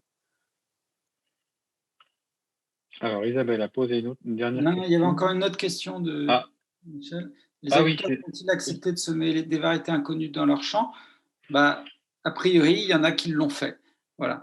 Donc, en fait, il faut vraiment voir le sens de l'analyse économique. On n'est pas là pour aller défendre un modèle plutôt qu'un autre. On est juste à mettre en avant, voilà, potentiellement, c'est ce qu'explique Aline, hein, potentiellement, si on a des mélanges de variétés, donc ils peuvent être faits par les agriculteurs, et il y en a qui le font, d'accord. Ils peuvent être aussi développés par les coopératives, d'accord, effectivement, avec peut-être potentiellement un secret sur comment le mélange est fait par certaines. Et si on voit que ça pose un problème vis-à-vis des agriculteurs, ça ne marchera pas, quoi. C'est-à-dire que si ça marche, c'est qu'il y a une certaine confiance des agriculteurs vis-à-vis de la coopérative sur le mélange et que ça marche, quoi. Mais voilà, comment c'est garanti? Peut-être parce que la coopérative assure une certaine garantie. Voilà, ça, on n'a pas été voir. Mais en tout cas, sur voilà, le mélange soufflet, ils connaissaient, je crois, les... Attends, Jérôme, tu sais peut-être, il connaissait les variétés, mais pas les proportions, non? Jérôme est plus là. Ouais, il en a eu marre. Alors du coup, il y a Isabelle qui pose une question. Alors, je ne suis pas sûr de bien la comprendre, mais elle est rigolote. Alors, est-ce que ça marche? Jérôme me dit que c'est le modèle Coca-Cola. Il essaye de remettre son micro, je crois. Voilà, excusez-moi, c'était oui, tout à fait. On a accès aux variétés qui sont mélangées chez Soufflé dans leur mélange MM là, mais on connaît pas les proportions. Donc c'est un peu, on avait dit ouais, c'est un modèle Coca-Cola, mais je crois que Coca-Cola ils disent pas tous les ingrédients non plus. Mais voilà, donc on connaît pas le secret des proportions des différentes variétés, mais on sait ce qu'il y a dedans. Donc ça répond un petit peu à la dernière question de Michel. Quand même, j'imagine qu'un mélange dont on ne connaît rien du tout, ça aurait sans doute du mal à passer, quoi. Ce que vous dites, c'est qu'il n'y a pas, depuis qu'on peut inscrire les mélanges, il n'y a pas nécessité d'en donner les proportions. Alors là, c'était particulier. Il faut qu'on se renseigne. Parce que là, ils n'étaient pas inscrits. Hein. C'était à l'époque Soufflet, c'était avant les systèmes d'autorisation. Et en fait, c'était dans le cadre d'un contrat. C'était pas une commercialisation, c'était pas perçu comme une commercialisation. Voilà. C'était la COP qui fournissait le mélange dans un cadre d'un contrat et qui s'engageait à récupérer la récolte. Donc c'était comme si l'agriculteur était le sous-traitant de la COP en fait. C'était pas considéré comme une commercialisation. Voilà. Et il faudrait vraiment vérifier parce que ça doit bien être renseigné avec le décret là sur l'autorisation sur les mélanges. Ça m'étonnerait quand même que on laisse, enfin, vu tout ce qu'on a dit avant sur le besoin d'identifier, pourquoi tout d'un coup, pour les mélanges, on s'en fout. Il y a la composition en glucides, en lipides et en protéines, c'est ça? Non, bon, alors, non, attends, excuse-moi Stéphane. Alors, il y a Isabelle qui se posait la question de est-ce que ça marche, mais je ne sais pas à quoi elle se référence, Je pense au E de VATE. Ah, d'accord. Je pense qu'à l'orientation du progrès génétique vers des... À mon avis, c'est ça le sens de la question. Alors, pas de réduction d'usage des pesticides depuis longtemps, donc ça, c'est sûr. Et alors, Isabelle, tu peux nous expliquer ta logique d'obsolescence programmée, ça m'intéresse. En fait, ce qui intéresse les sélectionneurs, c'est que les agriculteurs achètent très souvent des variétés. Et donc, ils ont intérêt... tous les ans. Pardon, excuse-moi. Ouais, et du coup, ils ont intérêt à en faire de nouvelles très souvent, puisque sinon, ils ont plus tendance à faire des semences de ferme et à montrer que les nouvelles sont meilleures que les anciennes. Et du coup, on a un petit peu tendance à avoir des variétés qui sont meilleures l'année de l'inscription, enfin les années pour l'inscription. Et puis, en fait, très vite, elles ont un ou deux gènes de résistance nouveaux. Les résistances sont contournées et elles sont plus meilleures. Et quand même, moi, il y a un truc que je ne m'explique pas, enfin, il y a plein de... C'est un problème compliqué, mais il y a quand même en France, depuis 25 ans, il n'y a pas d'augmentation du rendement sur le blé tendre, ça ne bouge pas. Et ce n'est pas parce qu'on progresse ailleurs, puisqu'on utilise toujours autant de pesticides, toujours autant d'engrais presque. Ce n'est pas de meilleure qualité, il n'y a pas plus de protéines. Il y a d'autres espèces où ça stagne aussi un petit peu. Ce n'est pas le cas pour toutes les espèces. Donc, voilà, oui, on a ça. Est-ce que tu as lu l'étude de François-Xavier Houry à ce propos? Et puis les trucs, tu crois pas? Donc, du coup, quand il recalcule en fait sur le progrès génétique. Oui, c'est ça, il y a un progrès génétique qui est à court terme. Et que l'argument, c'est ce qui se passe, c'est qu'en fait, on est déjà dans une décroissance de la productivité agronomique, enfin des facteurs, et qu'en fait, la théorie, enfin, ce qui est documenté dans ces articles, c'est que le progrès génétique permet de compenser la perte de potentiel agricole due au changement climatique, à la perte de l'estrobilurine et de la désintensification des pratiques agricoles. Moi, c'est ce que j'ai lu dans le papier de Brisson. Oui, parce qu'il y a moins d'azote qu'avant, quand même, un petit peu. Et c'est ce que vous avez dit le directeur de RAGT quand on l'avait rencontré. Tous les gens n'aurait pas dit le contraire. Non, mais les travaux de François-Xavier Houry et de Nadine Brisson, c'est des gens de l'INRAE. C'est sur le. Non, mais je connais bien ces travaux. Ça, eux, ils expliquent. Il y a il y a différentes choses. Il y a aussi le changement climatique qui ferait, etc. Il n'empêche que chaque année, on trouve que de nouvelles variétés, au moment où on les inscrit, qu'elles sont bien meilleures que les témoins.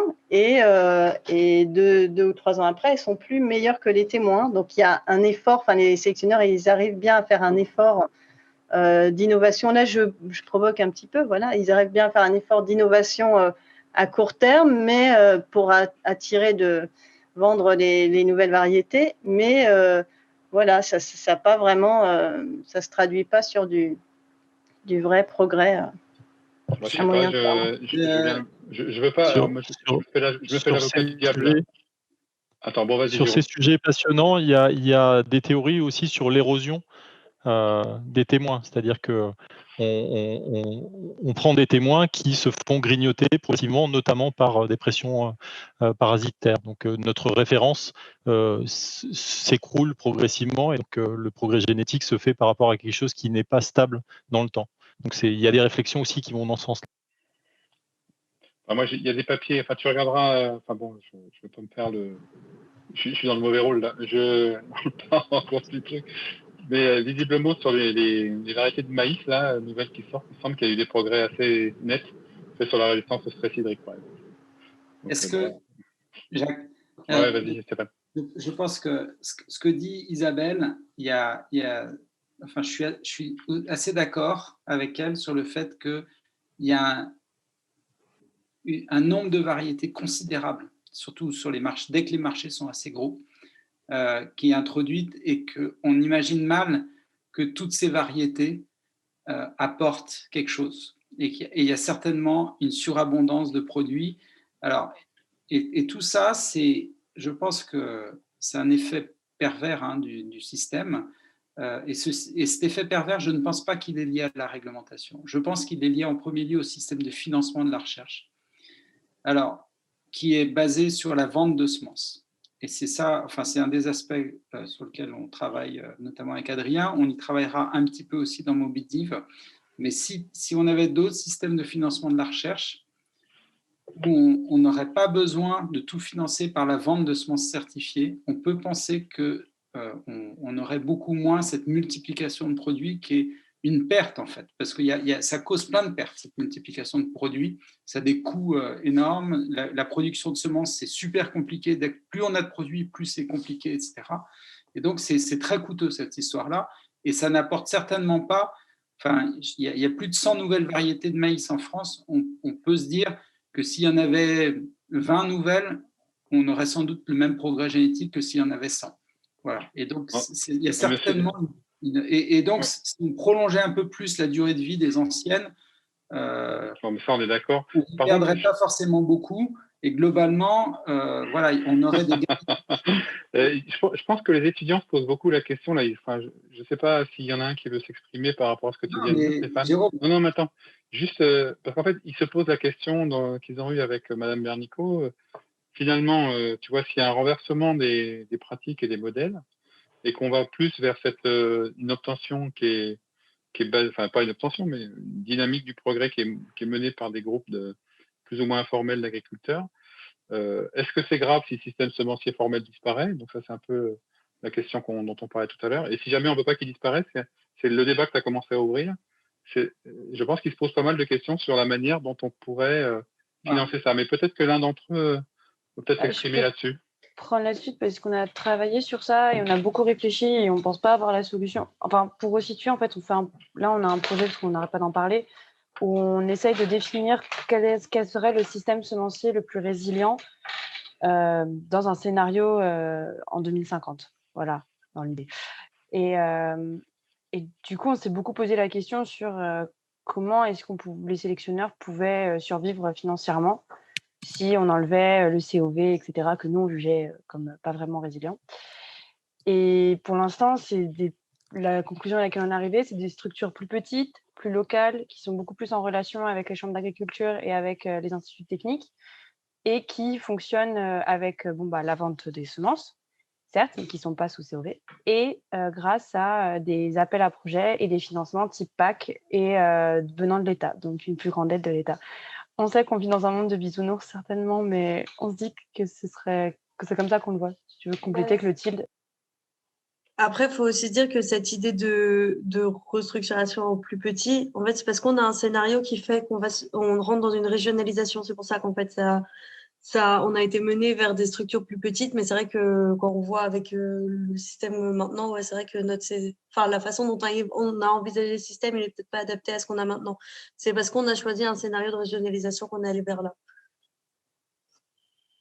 Donc, si j'ai bien compris, c'est un scénario où la recherche est contractualisée, en fait. On va payer la recherche et après, on laisse le produit complètement disponible. Voilà, c'est comme si un médicament, on disait, on contractualise avec 2-3 entreprises et on leur dit vous avez tant ou des entreprises ou d'autres organisations ou des labos, peu importe, hein, mais voilà, on vous apporte un financement de tant de milliers ou millions d'euros, etc.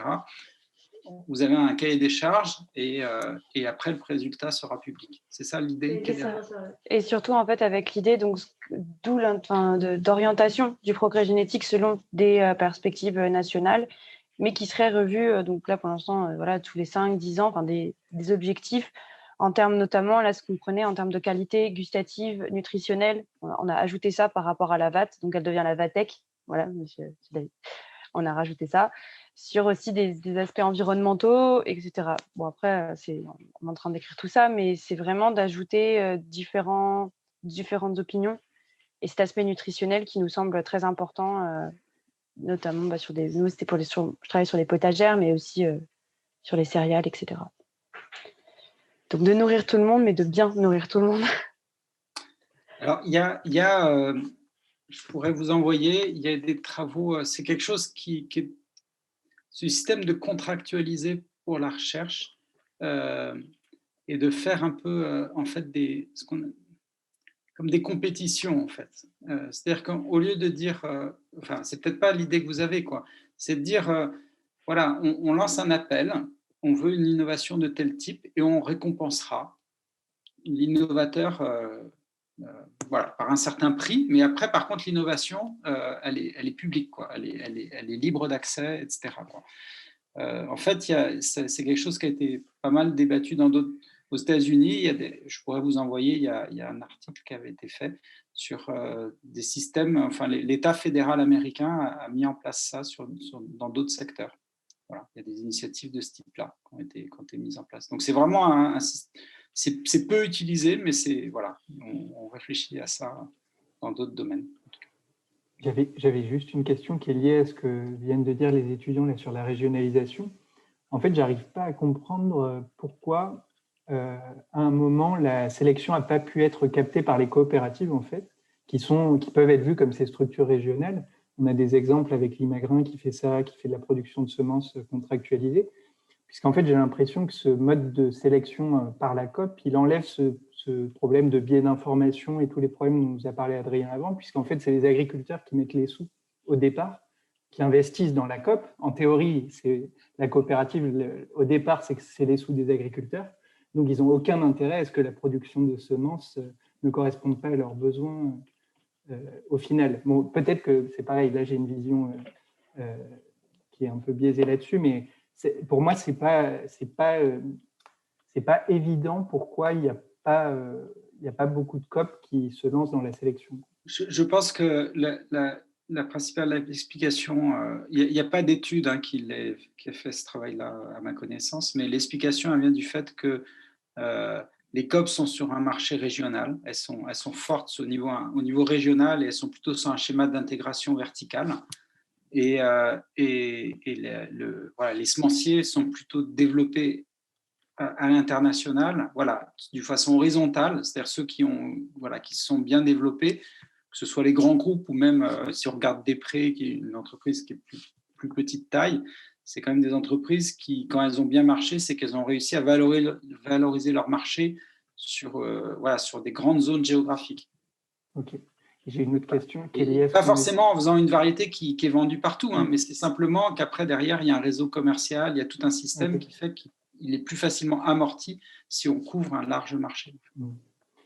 Et l'autre question, on en a un petit peu parlé tout à l'heure quand on parlait est-ce que les agriculteurs avaient intégré dans leur raisonnement la valeur ajoutée qui est dans la VATE, c'est-à-dire cette histoire de consentement à payer. En fait, est-ce qu'on a des idées, est-ce qu'il y a des études qui montrent comment évolue le consentement à payer des agriculteurs pour les semences, sachant qu'aujourd'hui, depuis les années 90, en gros, on voit quand même que le progrès génétique est moins fort, il y a des aléas climatiques qui font que les rendements sont très variables d'une année à l'autre, les coûts de certains intrants qui augmentent.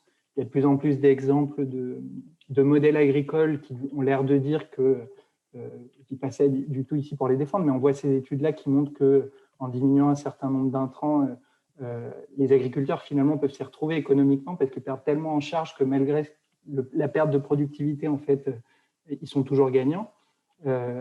Est-ce que ça n'a pas une conséquence sur la diminution du consentement à payer des agriculteurs pour les semences?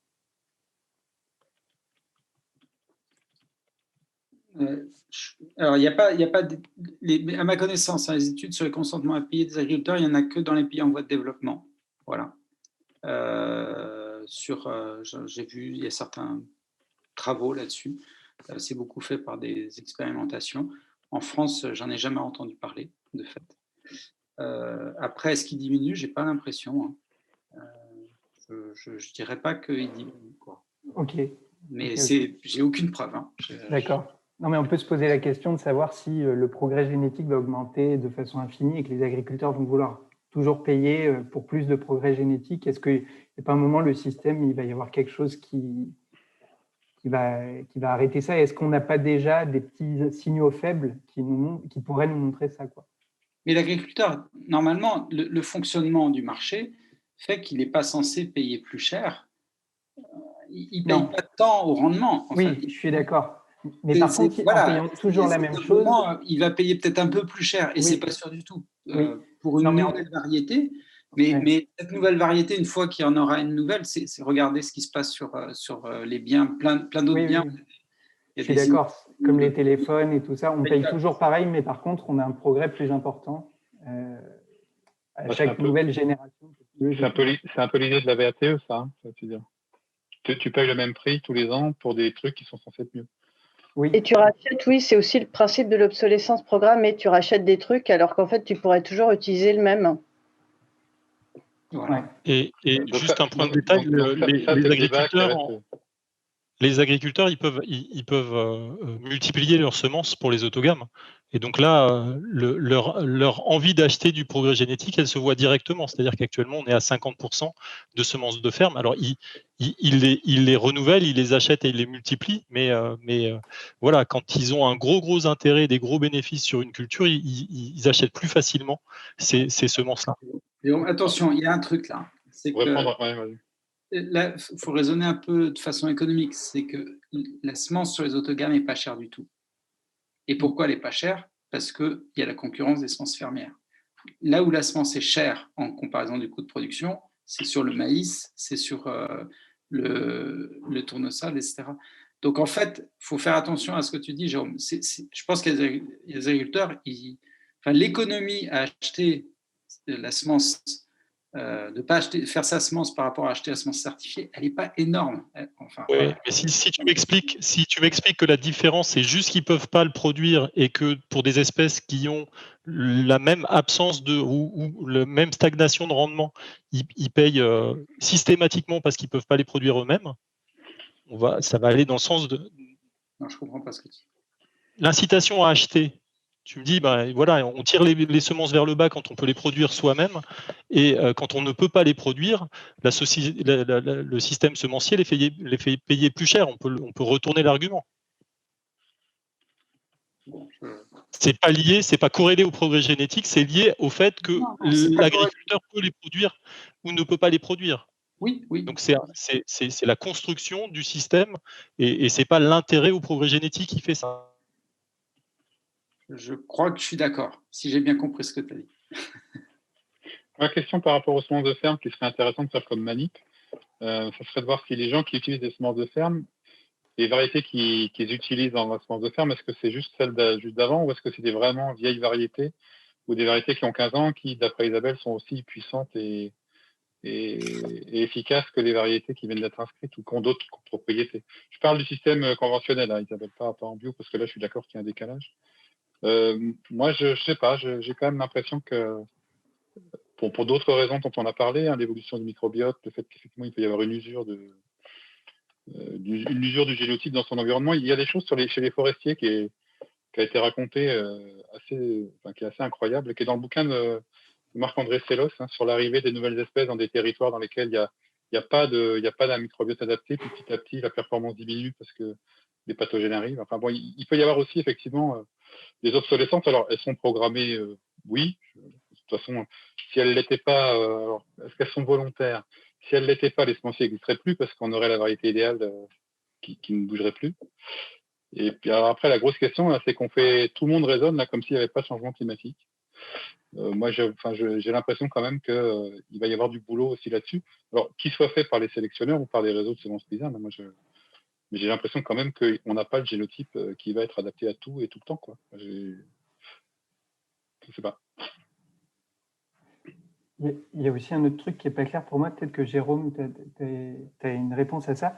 En fait, les semenciers, les obtenteurs et les COP, j'ai l'impression qu'ils fournissent en théorie non seulement du progrès génétique, mais aussi un tri sur les semences qui garantit que les lots de semences qu'ils vendent, indépendamment du progrès génétique, toutes les graines ont une bonne aptitude à la germination et ont été bien triées, etc. Du coup, j'ai du mal à voir quand les agriculteurs renouvellent une partie de leurs semences de ferme sous l'argument de dire qu'ils veulent continuer à injecter du progrès génétique dans leur système tous les ans. Est-ce qu'en fait, l'effet qu'ils voient positif à racheter des semences, ce n'est pas juste l'effet de l'augmentation de leur taux de germination par rapport aux semences qu'ils réutilisent eux Est-ce que les agriculteurs sont conscients de ça ou pas? Il y a plusieurs dimensions. Je vais laisser nos collègues économistes faire la bonne réponse. Mais tu as raison, c'est crucial cette qualité de germination des semences. Et c'est pour ça qu'il y a le STAF, donc le syndicat des trieurs à façon, qui est donc des petits opérateurs, hein, c'est une entreprise où il y a une ou deux personnes qui se baladent avec des camions, qui font des tris et du traitement de semences et qui passent chez les agriculteurs qui font leur autoproduction de semences pour leur faire le tri. Et il y a d'autres agriculteurs qui font ça depuis des générations. Généralement, c'est une activité de père en fils qui sont équipés en trieuses, hein, et qui font du tri parce que c'est une partie de leur job et ils ont ce goût-là, quoi. Comme certains font de la sélection, certains font du tri. Donc il y a aussi des agriculteurs qui ont les appareils, généralement assez anciens et assez sympathiques à voir, mais pour trier leurs semences et pour avoir des bonnes semences lors des semis. Donc c'est effectivement un critère très important de la semence certifiée. Et tu le payes, tu as raison. D'accord.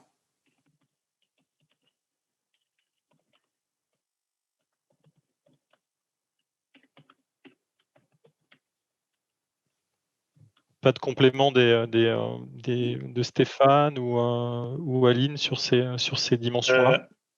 Il y a des sondages qui sont faits sur la raison pour laquelle les agriculteurs renouvellent leur variété. Et la raison principale, c'est justement juste de renouveler la semence. Donc, je pense retrouver la génétique de départ qu'ils avaient. Mais après, il y a aussi changer de variété.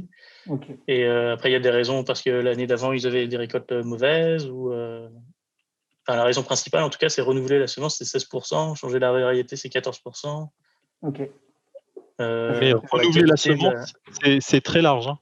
Ouais, je sais, ouais, mais bon, c'est pas moi qui ai fait le sondage. Hein, Il y a plein d'idées possibles derrière. Ouais, ouais. C'est-à-dire que si tu commences à avoir une maladie, voilà, donc c'est un critère de qualité, il peut y avoir des mélanges du genre, tu as de la faux avoine, mais effectivement, il y a plein de modes de dégradation des semences.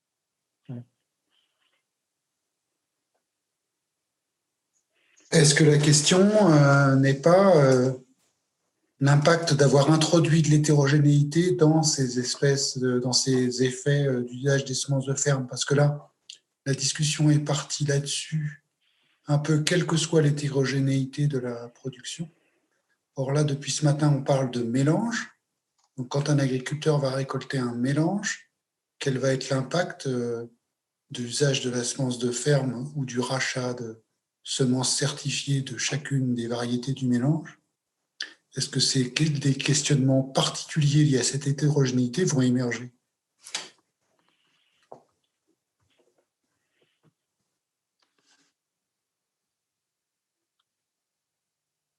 Je ne suis pas sûr d'avoir compris.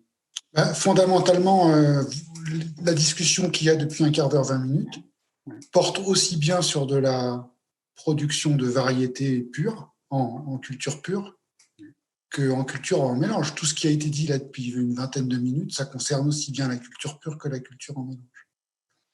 Quand un agriculteur va récolter des cultures en mélange et les ressemer à la ferme sans évidemment les avoir triées puisqu'il n'a pas de critères de tri, est-ce qu'il prend des risques complémentaires à ne pas racheter des semences certifiées?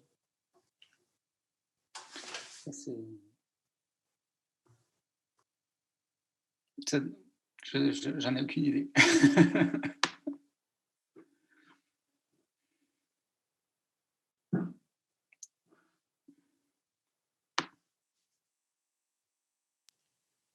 Il y a des questions un peu larges. Stéphane, tu n'en as pas parlé, mais tu as dit qu'il y avait un sujet très important qui était la multiplication des semences et l'évaluation décentralisée, qui sont des questions qui sont aussi au centre du projet Mobidiv.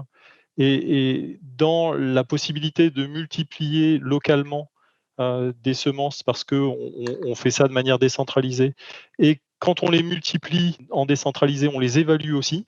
Et on peut les évaluer dans différents systèmes de culture, dont les associations. Et donc, on peut créer des référentiels parce qu'on a des systèmes de multiplication décentralisés et adaptés, de faire ce tri variétal à des échelles géographiques ou des échelles de systèmes de culture qui sont diversifiés. Donc, je pense qu'il y a aussi un lien assez serré entre... là, tout à l'heure, on parlait du nombre de variétés qui étaient inscrites, mais c'est aussi le nombre de variétés qui sont maintenues de manière efficace dans un paysage. Donc ça, Isabelle a beaucoup travaillé ces indicateurs de biodiversité-là. Ils sont intimement liés à la multiplication. Et quand on centralise la multiplication, comme l'a dit Stéphane, on a des gains d'échelle à en faire très peu des variétés. Quand on décentralise ça, on s'autorise à avoir plus de diversité. Ça a un coût. Donc, il y a des questions économiques derrière, mais potentiellement, on peut maintenir certaines variétés parce qu'elles sont adaptées à certains systèmes de culture dans certaines régions. Voilà. Enfin, une idée en vrac. Hein.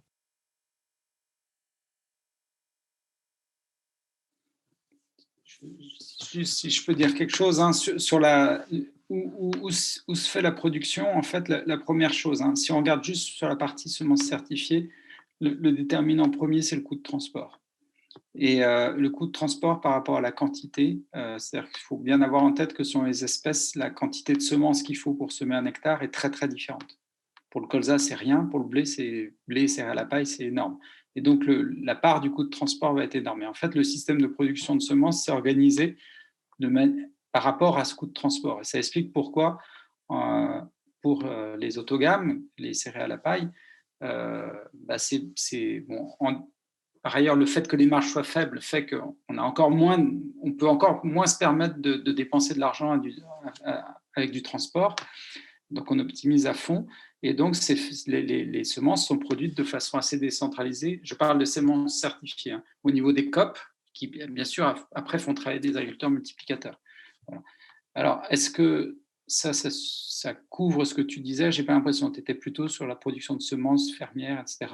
Après, je pense qu'il n'y a pas vraiment de différence entre le fait de faire de la semence certifiée, semence fermière, enfin, en termes voilà, c'est à peu près les mêmes itinéraires techniques. Un agriculteur, quand il observe un champ de semences en autogame où il fait de la semence certifiée, c'est à peu près le même itinéraire qu'il va faire avec. Donc, je ne pense pas qu'il y ait de grande différence. En revanche, tout ce qui est hybride, etc., il n'y a pas du tout ça parce qu'un champ de semences en hybride, ce n'est pas du tout le même champ qui va être utilisé pour la production. Donc, ça ne peut pas du tout servir pour évaluer des variétés, quoi. Donc, c'est aussi fait sous contrat avec des agriculteurs, mais ça ne va pas servir dans un sens d'évaluation des variétés. Et voilà. J'ai encore une question qui va intéresser peut-être les étudiants qui vont vite se retrouver sur le marché de l'emploi et qui s'intéressent peut-être à ces questions de diversité. Est-ce que vous savez, vous avez dit que les entreprises semencières investissaient 10% en R&D, en gros, de leur chiffre d'affaires. Depuis 2018, en gros, la commercialisation de mélanges de variétés inscrites est autorisée. Est-ce qu'on sait quelle proportion de ces 10% a été dédiée à de la recherche sur ces thématiques-là? Est-ce que c'est zéro? Est-ce que c'est zéro, hein, pour le moment? Déjà, la commercialisation de mélanges, c'est sur les céréales à paille, c'est sur le blé, d'accord? Le blé, ce n'est pas grand-chose en termes d'investissement.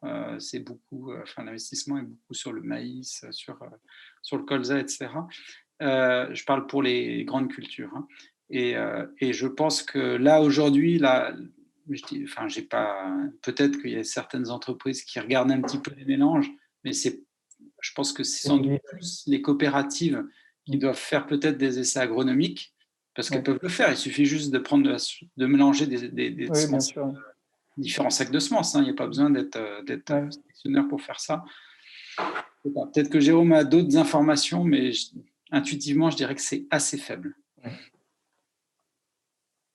Alors, je ne sais pas si c'est assez faible, mais moi, on m'a proposé un stage à Saint-Jean-Tas et c'était sur des mélanges variétaux. C'était beaucoup de modélisation, mais il commençait à s'y intéresser. Il me disait que c'était une toute petite branche, hein. Vraiment, il était un peu le outsider, mais qu'il travaillait là-dessus. Ouais. Je n'ai pas d'infos. Voilà, on a eu un entretien avec Aline, avec Limagrin, et visiblement, ils ont dit c'est très intéressant, mais vous êtes bien en amont de ce qu'on fait. Donc voilà, même s'ils y réfléchissent, c'était plutôt dans le sens on n'y touche pas actuellement. Ouais.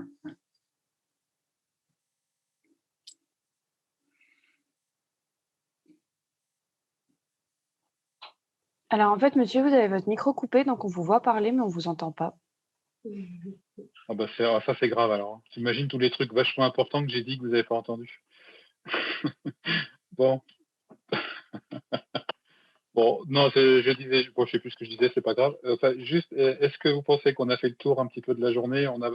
On a eu des exposés tous autant intéressants les uns que les autres, des intervenants très très impliqués, et des étudiants. J'espère que vous avez bien profité de cette journée. Je vous avais demandé si vous pouviez faire un petit retour comme ça à chaud sur le groupe. Voilà. Est-ce que c'était, moi j'ai 2-3 items, je pense que vous allez les aborder, mais j'aimerais que vous y répondiez.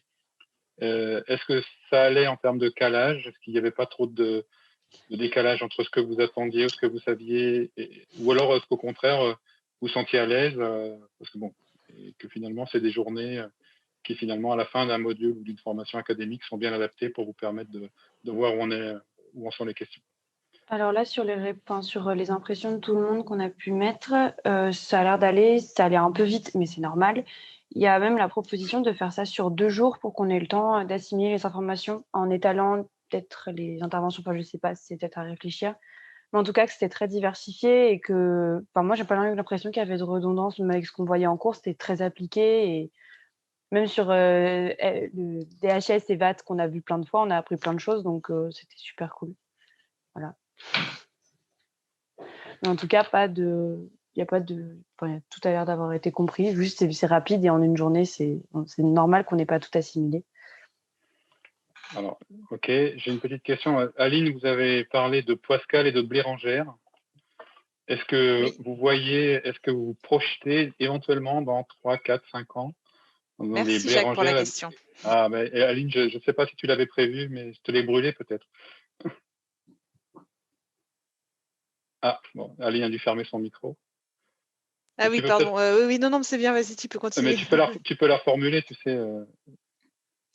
Non, ben voilà, ce que je vous ai présenté tout à l'heure, c'était de dire qu'il y a potentiellement de nouveaux métiers qui peuvent émerger, que ça va faire appel à des compétences un peu diversifiées sur toutes les thématiques qu'on a vues aujourd'hui. Et du coup, est-ce que parmi vous, voilà, il y a des gens qui seraient intéressés pour faire une thèse dans le cadre du projet et peut-être à terme envisager voilà, de monter une activité là-dessus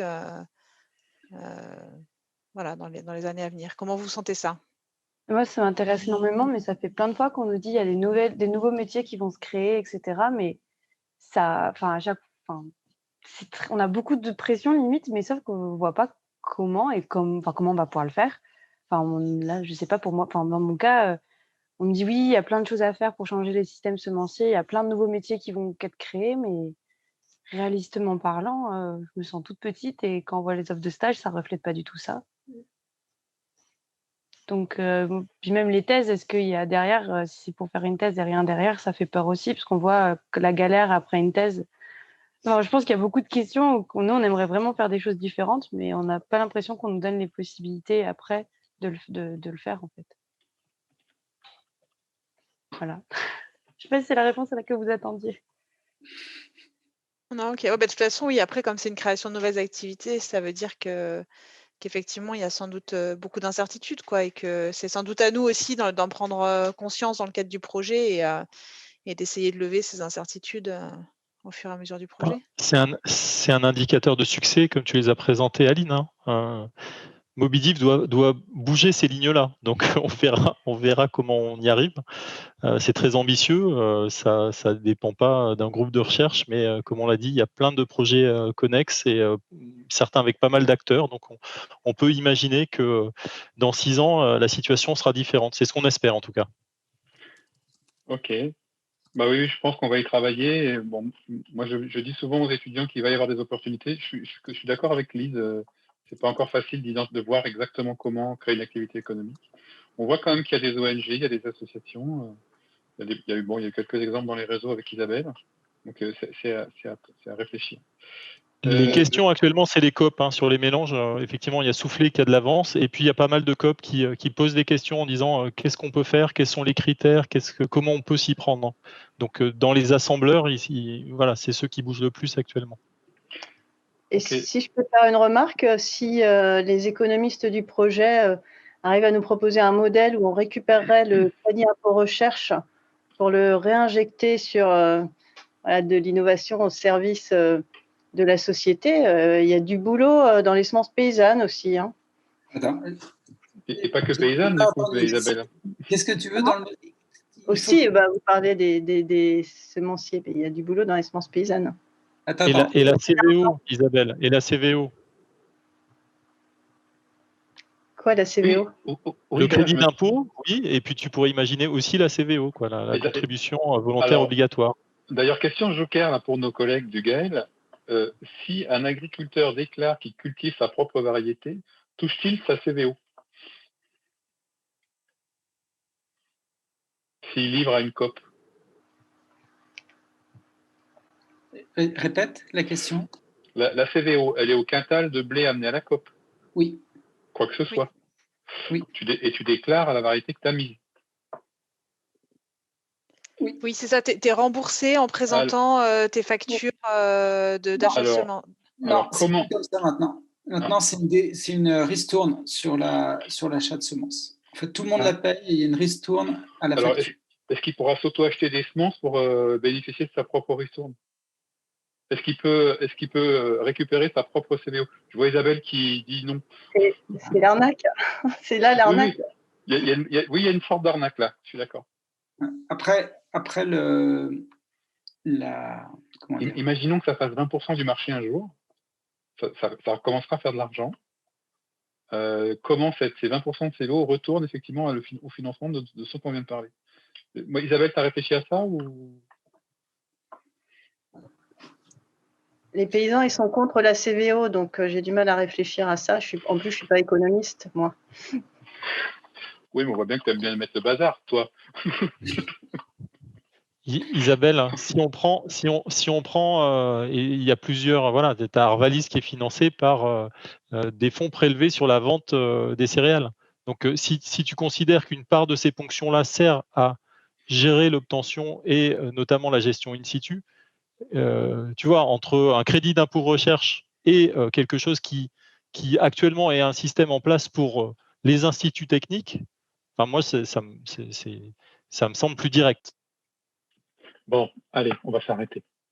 Je pense qu'il est temps. En tout cas, moi, je remercie tout le monde. Et Jérôme, je ne sais pas si toi, Bon, les étudiants ont apparemment apprécié, au point de leur demander une louche. On sait pas si c'est une super initiative. Un grand merci d'avoir organisé ça. Je pense que c'était une journée intense, donc effectivement, en plus avec beaucoup d'échanges entre participants, donc on a peut-être trop tenu le micro, moi en première position, mais je te remercie d'avoir organisé ça et j'ai trouvé que voilà, on a eu des questions pertinentes, impertinentes aussi, et donc il faut renouveler et on aura la possibilité d'inviter d'autres partenaires du projet à contribuer à ces journées et peut-être le décliner sous d'autres facettes. Mais merci beaucoup d'avoir organisé ça. C'était une excellente idée. Je pense que de la part de tous les étudiants, merci beaucoup d'être intervenus parce que c'était super. Et dans le cadre de notre projet 4.3, si on arrive à faire un débat, ce qui n'est pas donné, on aimerait beaucoup que si vous pouvez être là, vous participiez parce que votre avis compte et on aimerait avoir des retours. Mais si on arrive à faire un débat, il y a un grand si. Si on y arrive un jour, on aimerait bien que vous. Moi, j'ai pas vu de limitation à ça, Alice. Mais enfin, on en reparlera en aparté. C'est nos Il y a des personnes prêtes à débattre. Donc, il y aura moyen d'inviter des gens qui sont prêts à débattre.